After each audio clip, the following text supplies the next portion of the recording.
4절부터 8절까지 읽은 말씀은 우상 숭배에 대한 하나님의 마음을 이야기를 하고 있습니다. 하나님께서 지금 현재 이런 상태에 계시다.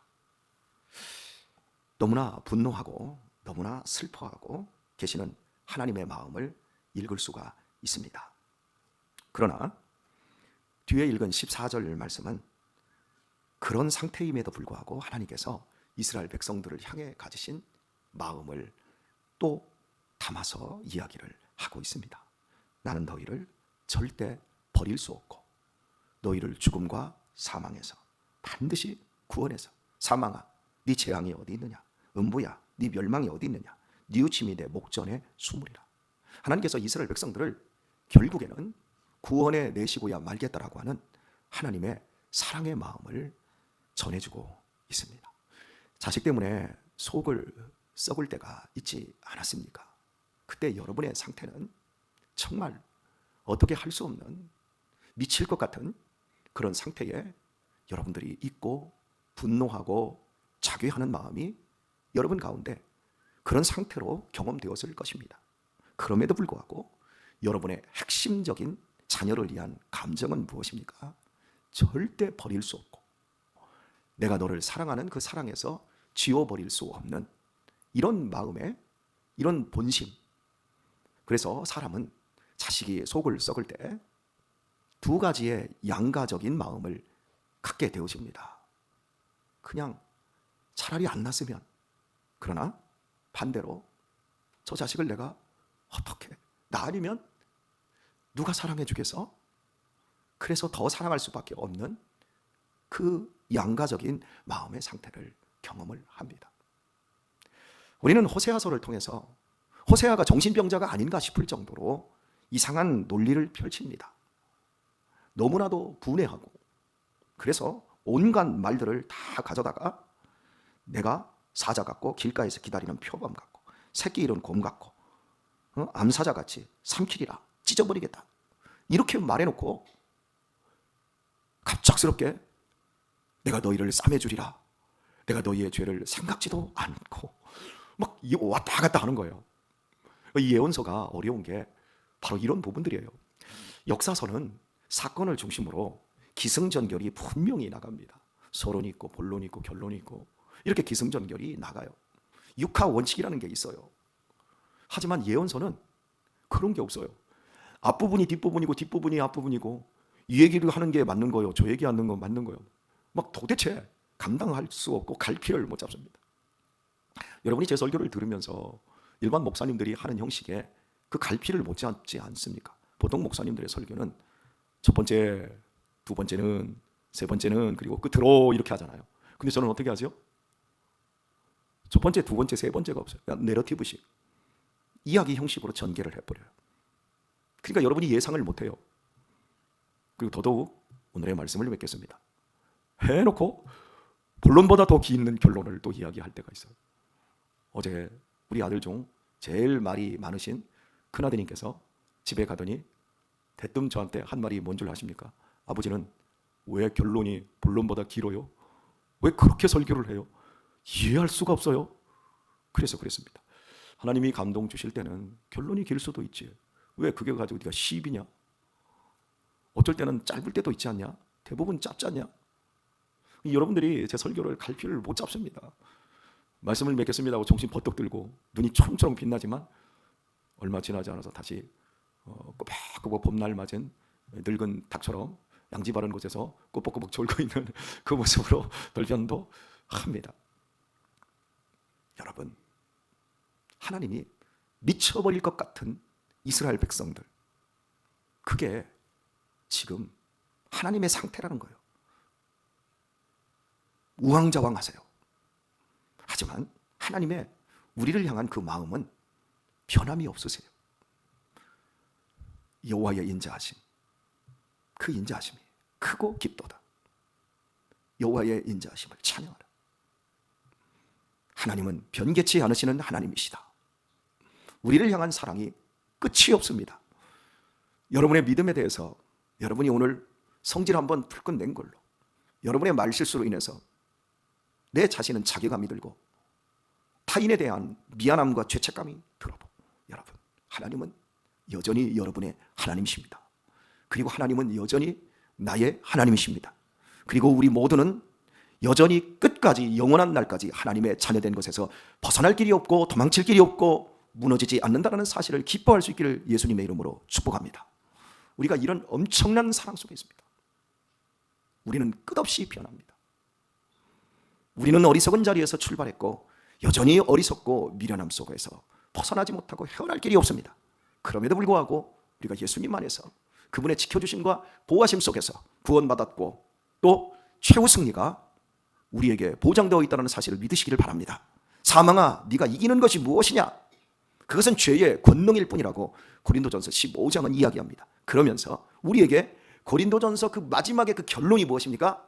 그러므로 사랑하는데 형제들아, 굳게 서서 우리에게 이김을 주시는 하나님께, 우리에게 이김을 주시는 하나님께 그 안에서 굳게 서서 흔들리지 말고 주의 일에 더욱 힘쓰는 자들이 되어라 말씀하고 있습니다. 어제 오전 예배 때 100세 어르신의 권면 여러분이 영상으로 보셨지요? 이번 주 셀모임 때 한번 우리 다뤄보시기를 바랍니다. 어땠는지. 그 영상 속에서 그 노인이 우리에게 전해주고 있는 삶의 지혜라고 하는 것, 첫 번째, 과거는 지나갔고 내일은 알 수가 없다. 현재만이 하나님이 우리에게 기프트, 선물로 주신 것이다. 그러니 누려라. 그리고 하고 싶은 것이 있냐? 그러면 도전해라. 그리고 나서 눈물을 그렁그렁하면서 고개를 흔드는 모습 보셨잖아요. 자기가 해놓고도 아니라는 거죠. 내가 이렇게 말하는 게 부끄럽다라는 의미일 수도 있어요. 마음껏 살았어요. 선물로 인생을 누리고 싶지 않은 사람이 어디 있습니까? 날마다 선물을 누리지. 하고 싶은 거 하면서 우리 거의 대부분 삽니다. 그런데 그렇게 살면 우리 마지막에 우수와 회환에 찬 삶을 우리는 맞이하지 않을 것 같습니까?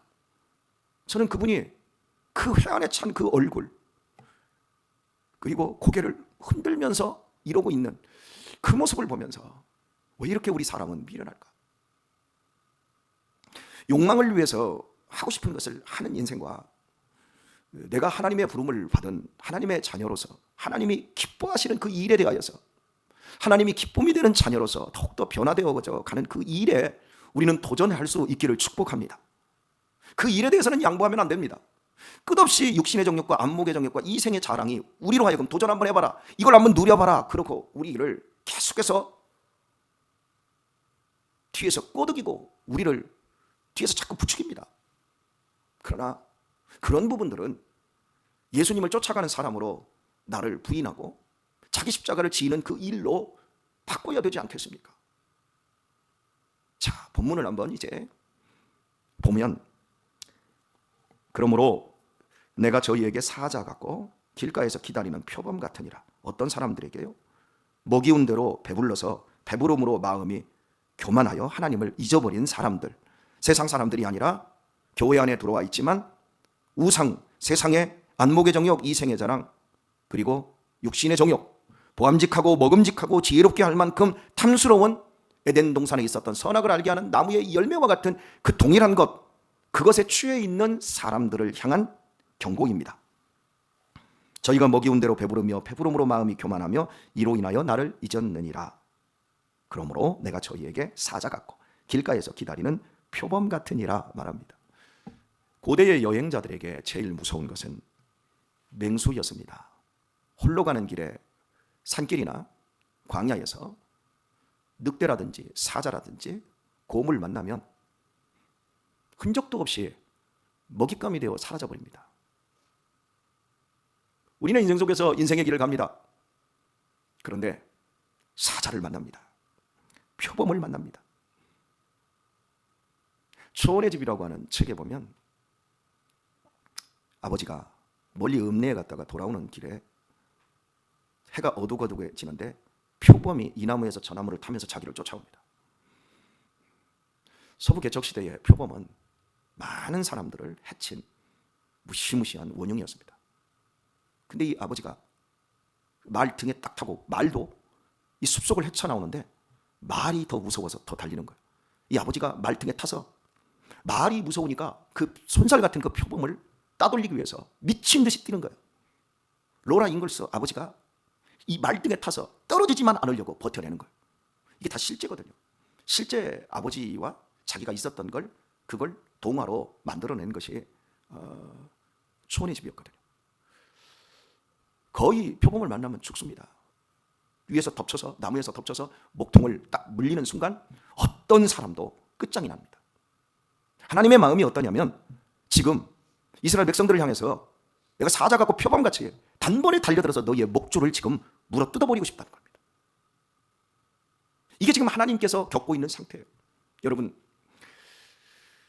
살아보시면서 사람과의 관계에서 배신을 당하고 또 실망을 하든지 아니면 다른 사람이 여러분을 이용해 먹고 또 여러분의 자존심을 상하게 하든지 여러분을 불이하게 만들었을 때 여러분의 심정이 어떻습니까? 거두절미 딱 하고 제가 여러분의 목사로서 여러분의 명예를 존중하고 여러분의 인격을 제가 인정해주고 이렇게 잘 믿음의 삶을 행복하게 살아가다가 어느 날 제가 헷가닥해서 여러분을 어디 가는 곳마다 다 욕을 하고 다니고 대놓고 제가 여러분에게 그러는 겁니다. 나가요. 당신 같은 사람은 우리 교회에서 없어도 돼. 나가요. 이런 식으로 제가 여러분에게 한다고 해봅시다. 그러면 여러분 어떤 마음이 들겠어요? 사자같이 표범같이 달려들어서 막 제 목을 한번 물어뜯고 싶지 않겠어요? 이럴 때는 고개를 살살 해도 좋습니다. 실제는 아니니까. 실제로 제가 우리 목사님들이 참 인격들이 참 좋으신데 말 한마디 실수하고 말 한마디 좀 기분 나쁘게 했다고 안 보고 인사도 않는 경우들을 많이 봤어요. 그게 똑같은 사람의 마음이에요. 하나님께서 이스라엘 백성들을 애굽에서부터 너는 내 백성이다. 그리고 그들의 그 모든 것을 책임을 지면서 한 가지만 약속했다고. 나 외에 다른 신이 없다. 너희는 나만 믿고 와라. 그럼 내가 너희들 먹고 마시는 거 모든 거 다 책임져 주겠다 해서 하나님은 다 책임주는데 그들을 먹이면 먹일수록 그들을 잘 살게 하면 잘 살게 할수록 그들이 하는 짓이 뭐냐면 마음이 교만하여 하나님을 새카맣게 잊어버리는 거예요. 그래서 하나님께서 너희들 인생길을 갈 때 내가 달려들어서 표범처럼 사자처럼 그 목줄기를 뜯어버리고 숨통을 끊어놓고 싶다. 하나님의 지금 이 상태. 그리고 8절을 보면 내가 새끼 잃은 곰같이 저희를 만나. 여러분 새끼 잃어버린 개 보셨어요?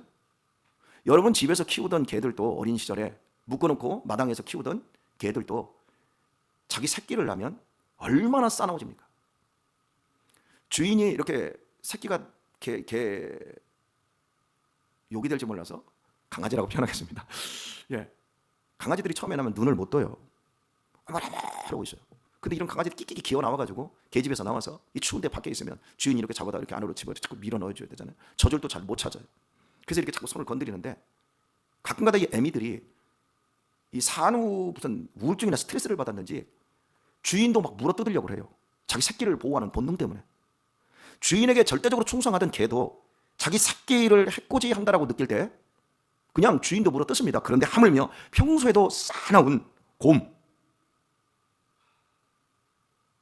뒤에 보면 암사자같이, 거기서 암사자같이, 암사자들 역시 숫사자와는 다르게 새끼를 낳습니다. 그러면 새끼를 낳은 그 기간은 숫사자보다도 더 싸나워집니다.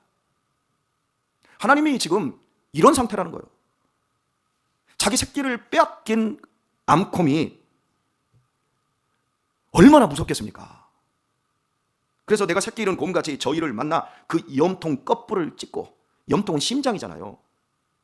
그러니까 심장을 막 다 뜯어버리겠다는 얘기예요. 우리 하나님의 마음을 지금 하나님이 겪고 계신 이 원한과 같은 이 고통의 이 절규를 우리는 이 들여다보고 있는 거예요. 암사자같이 저희를 삼키리라 들짐승이 저희를 찢어버리겠다 말씀합니다.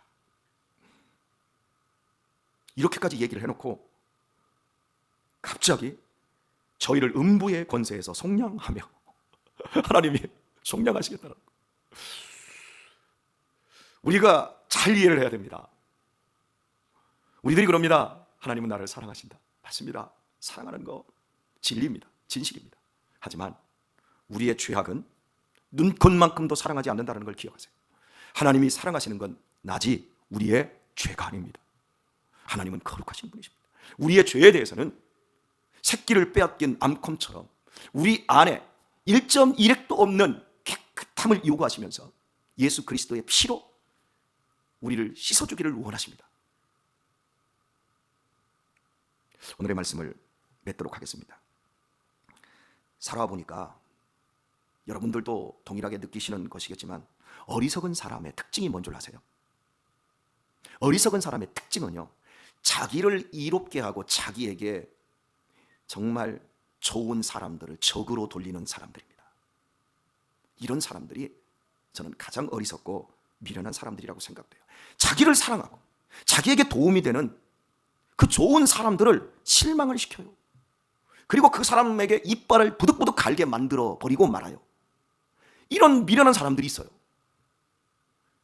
이스라엘 백성들이 하나님같이 좋고 하나님같이 안전하고 하나님같이 행복을 보장해 주는 분이 어디 있어요? 이런 하나님을 적으로 돌리고 표범, 사자, 곰, 자신의 인생으로 그걸 지금 불러들이고 있는 거예요. 여러분, 모든 인류가 지금까지 걸어왔던 길이 그거예요. 하나님을 떠나버리고 하나님을 잊어버리고 가는 길이 다 사자 만나러 가고 곰 만나러 가고 늑대 만나러 가는 거예요.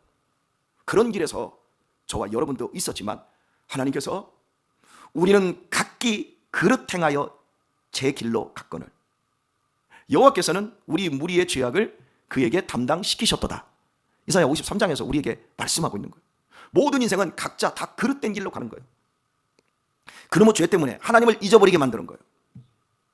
그랬던 우리를 위하여서 하나님의 아들이 찾아오셨어요. 그분이 찾아오셔서 하신 일이 무엇입니까?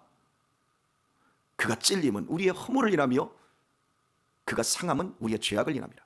그가 채찍에 맞음으로 우리가 나음을 입었고 그가 징계를 받음으로 우리가 평화를 입었도다. 하나님께서 우리의 죄악과 하나님을 잊어버리고 사는 이 미련함으로 사자처럼 표범처럼 우리의 숨통을 끊어버리고 싶을 정도의 분노를 느끼시고, 실제로 하나님께서 새끼 잃은 곰같이 새끼를 빼앗긴 암사자 같은 분노로 우리를 공격하고 싶은데 당신의 아들을, 독생자를 우리에게 보내주사 우리의 그릇됨을 돌려버리시고 우리의 죄를 속량하시고 당신의 사랑으로 우리를 품어버리셨어요. 우리 이제 어디에서 살아야 될까요? 우리 이제 어디로 가야 할까요? 갈 길을 밝히 보이시니 주 앞에 빨리 나갑시다.